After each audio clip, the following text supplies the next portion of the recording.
हम सब ने जीवन में कई कहानियाँ सुनी, पढ़ी या देखी होगी।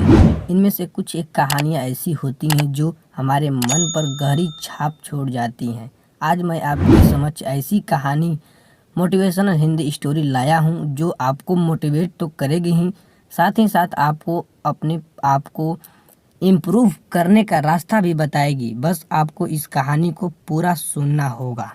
कई सालों पहले किसी एक राज्य में एक राजा राज करता था। इस राजा को घोड़े पालने का बहुत शौक था। इस राजा के पास वैसे तो कई सारे घोड़े थे, लेकिन इसके पास 4 ऐसे जंगली घोड़े थे जो इस राजा को काफ़ी पसंद थे।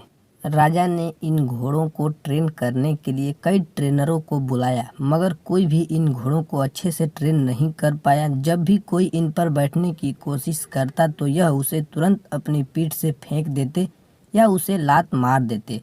राजा को घोड़े प्यारे बहुत थे, इसलिए ट्रेनरों को सख्त वार्निंग दी जाती थी कि इन पर जोर जबरदस्ती ना की जाए, यानी कि इन्हें मारा पीटा ना जाए। कई महीने निकल गए, मगर कोई भी ट्रेनर घोड़ों को अच्छी तरह से ट्रेन करने में सक्षम नहीं हो पाया। तब राजा ने अपने राज्य में ढिंढोरा पिटवाया कि जो भी व्यक्ति इन घोड़ों को अच्छे से ट्रेन कर देगा उसे बहुत बड़ा इनाम दिया जाएगा। कुछ दिनों बाद एक युवा ट्रेनर राजा के पास आया। राजा ने अपनी शर्त की घोड़ों की ट्रेनिंग बिना मार पिटाई होनी चाहिए, ऐसा उस युवा को बताई। युवा ने राजा की शर्त मान ली और अपनी तरफ से भी राजा के सामने 2 शर्तें रख दी। युवा ट्रेनर बोला, मैं आपकी हर शर्त मानने के लिए तैयार हूँ, मगर मेरी भी 2 शर्तें हैं जो आपको मानो तभी मैं घोड़ों को ट्रेन कर पाऊंगा। राजा ने कहा, पहले शर्तें तो बताओ।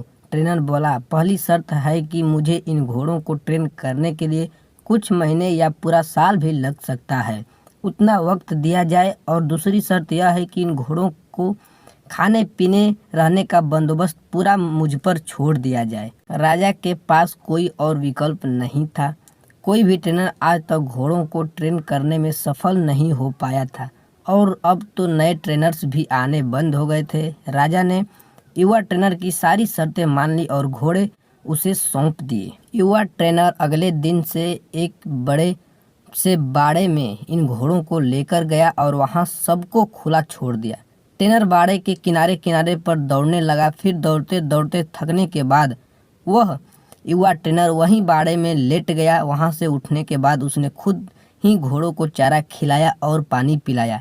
इन सब प्रक्रिया के दौरान उसने घोड़ों को नहीं बांधा था। अगले दिन भी ट्रेनर ने वही सारा काम दोहराया जो उसने पहले दिन किया था। यह काम उसका नित्य कर्म बन गया। वह घोड़ों को बाड़े में खुला छोड़ देता, उन्हें घास चारा खिलाता और बाड़े के किनारे किनारे दौड़ता रहता। धीरे धीरे चारों घोड़े भी उस ट्रेनर के पीछे पीछे दौड़ना शुरू कर दिए। घोड़ों को लगने लगा कि ट्रेनर उनका दोस्त है और उनसे जो है प्यार करता है। सारे घोड़े ट्रेनर के साथ बहुत ही सहज महसूस करने लगे। कुछ महीने बीतने के बाद एक दिन राजा ने अपने घोड़ों की खबर लेने के लिए और यह देखने के लिए ट्रेनिंग कैसी चल रही है बाड़े में आया। राजा ये देखकर खुश हो गया कि सारे घोड़े ट्रेनर के पीछे पीछे दौड़ रहे थे। राजा को अब यकीन हो गया था यह ट्रेनर ही उसके घोड़ों को ट्रेन कर सकता है। राजा खुशी खुशी वहां से चला गया। देखते ही देखते 1 साल बीत गया। तब राजा जाकर युवा ट्रेनर ने राजा को संदेश भिजवाया कि घोड़े पूरी तरह ट्रेंड हो चुके हैं, सो राजा एक बार आकर देख लें। राजा की हाजिरी में युवा ट्रेनर ने एक के बाद एक सभी घोड़ों की सवारी की और उन्हें मनचाही जगह पर ले जाकर दिखाया। राजा यह देखकर बहुत खुश हो गया। राजा ने युवा ट्रेनर से पूछा कि मुझे तुम बताओ कि तुमने यह कैसे किया।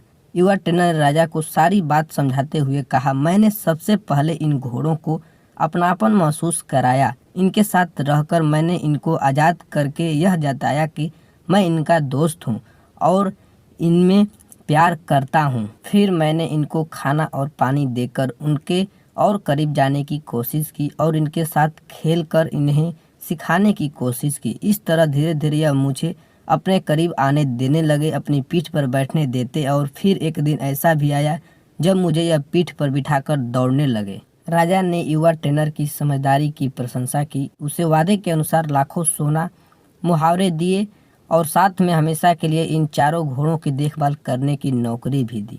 दोस्तों, कहानी तो बहुत ही मज़ेदार और रोचक ही है, मगर इसका जो सारांश है बहुत ही गहरा है। अगर मनुष्य के जीवन के साथ इन चारों घोड़ों की तुलना की जाए तो यह चार घोड़े होंगे चिंता, गुस्सा, घमंड और लालच। और मनुष्य की बुद्धि को हम युवा ट्रेनर की तरह देख सकते हैं। जिस तरह से युवा ट्रेनर ने समय लेकर और समझदारी से धीरे धीरे चारों बदमाश घोड़ों पर काबू पाया, उसी तरह कोई भी मनुष्य अपने जीवन के सबसे बदमाश घोड़े यानी कि चिंता, क्रोध, घमंड और लालच पर काबू पा सकता है।